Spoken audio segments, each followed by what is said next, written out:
नमस्कार दोस्तों, मैं विकास मल्होत्रा स्वागत करता हूं आपका लाल किताब एस्ट्रो सेंटर चैनल पर।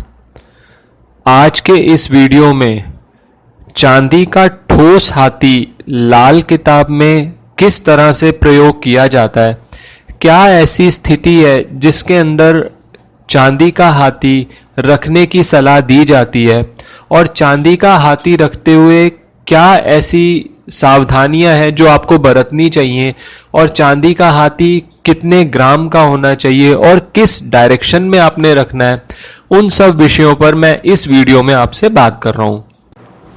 हाथी जो है वो राहु को रिप्रेजेंट करता है लाल किताब में, और जब हम चांदी का ठोस हाथी राहु को शांत करने के लिए उपयोग करते हैं तो चांदी है चंद्रमा से संबंधित। राहु संबंधित जब भी कुछ परेशानियां होती हैं और राहु को हमें शांत करना होता है तो हम चंद्रमा का वहां उपयोग करते हैं।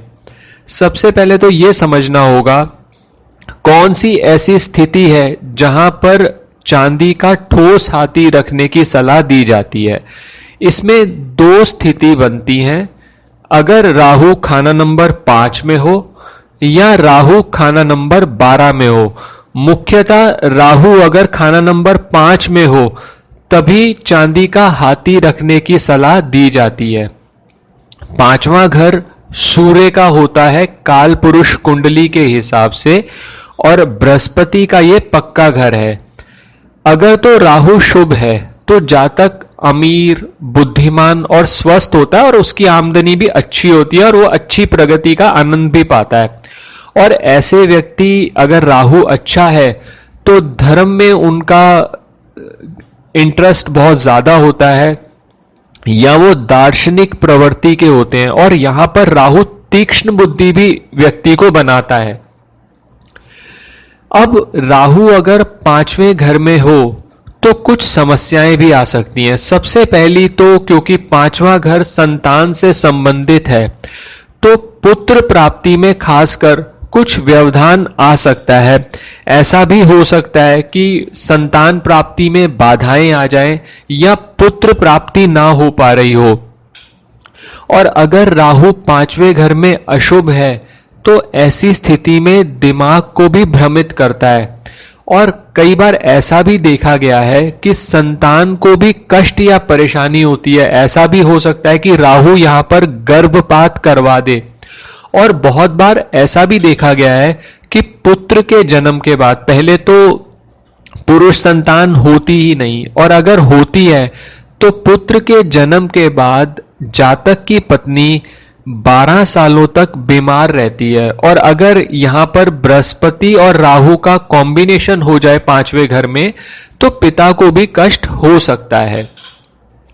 राहु अगर 5म भाव में हो तो एक और चीज बहुत देखी गई है कि व्यर्थ के एक्सपेंसेस बहुत ज्यादा होते हैं जो निर्धनता की स्थिति बना देता है, और कई बार व्यक्ति गलत रास्ते पर चलने लगता है और मन में उसके चिंता और संताप की स्थिति निर्मित हो जाती है।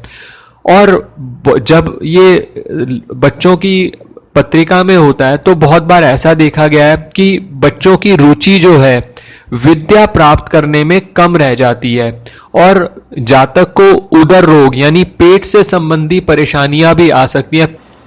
पेट में शूल, गैस आदि रोग हो सकते हैं, और बहुत प्रयास करने पर ही धन का संग्रह हो पाता है। और बहुत बार ऐसा भी देखने में आया है कि व्यक्ति को जीवन साथी के पक्ष से भी कष्ट मिलता है।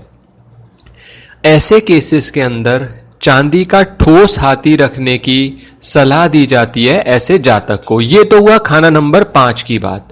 दूसरे केसेस में जब राहु खाना नंबर 12 में हो तब भी चांदी का हाथी रखने को कहा जाता है। 12वां घर बृहस्पति से संबंधित होता है, ये शयन सुख का घर होता है, और यहां राहु अगर मानसिक परेशानियां दे रहा है, अनिद्रा दे रहा है, या आप कितनी भी मेहनत कर रहे हैं लेकिन आपके खर्चे आपकी आमदनी से अधिक ही रह रहे हैं, और जातक मानसिक समस्याओं से इतना घिरा हुआ है कि कई बार आत्महत्या तक के करने के विचार उसके मन में आ जाते हैं, तो ऐसे केसेस के अंदर राहु के दुष्परिणामों से बचाने के लिए चांदी का हाथी रखने की सलाह दी जाती है। तो पहले तो सबसे पहले ये बात समझनी होगी कि खाना नंबर 5 में, मुख्यतः खाना नंबर 5 में ये सलाह दी जाती है, और फिर खाना नंबर 12 में। इसके अलावा भी जब भी ये रिकमेंड किया जाता है कि आप चांदी का ठोस हाथी अपने घर पर रखें, तो बाकी कॉम्बिनेशंस भी देखे जाते हैं ताकि उस हाथी को रखने का सही पर्पस सॉल्व हो सके।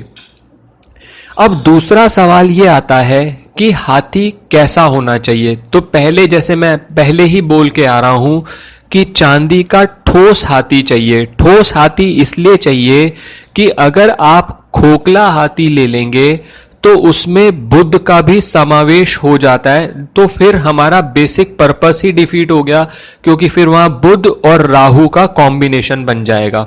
तो जो चांदी का हाथी बनवाना है, वो पहली बात, वो ठोस होना चाहिए, प्योर चांदी का होना चाहिए, और दूसरी बात, उसकी सूंड नीचे की तरफ होनी चाहिए। हाथी की सूंड दो तरह से आपने देखी होगी। एक होता है हाथी की सूंड ऊपर है। हाथी की सूंड जब ऊपर है तो उसको हम कहते हैं कि वो एक्टिवेटेड है, चिंघाड़ता हुआ हाथी है। और जब हाथी की सूंड नीचे है तो इसका मतलब हाथी शांत है। हम यहाँ राहु को शांत करना चाहते हैं, तो जो हमने चांदी का हाथी बनवाना है उसकी सूंड नीचे की तरफ होनी चाहिए।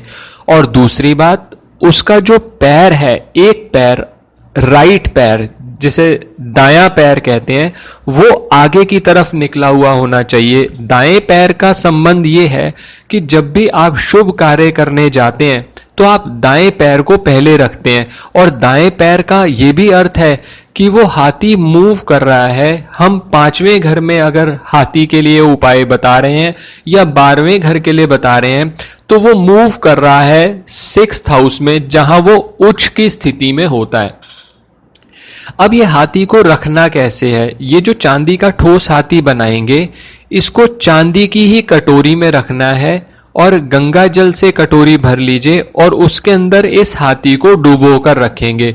जब चंद्रमा का उपयोग हम करेंगे तो हम राहु को शांत करने के लिए कर रहे हैं। अब अगला सवाल आता है कि इस हाथी का वजन कितना होना चाहिए। अगर तो आप खाना नंबर 5 के लिए कर रहे हैं तो इसका वजन सबसे अच्छा रहेगा कि 60 ग्राम तक आप रखें। मिनिमम ये कोशिश करिएगा कि 50 ग्राम से ऊपर होना चाहिए। 60 ग्राम तक का सही रहेगा, आप 60 ग्राम का हाथी रखें। और अगर आप खाना नंबर 12 के लिए कर रहे हैं तो उसका वजन 120 ग्राम तक होना चाहिए। अब आखिरी सवाल, हाथी किस दिशा में रखना है घर पे?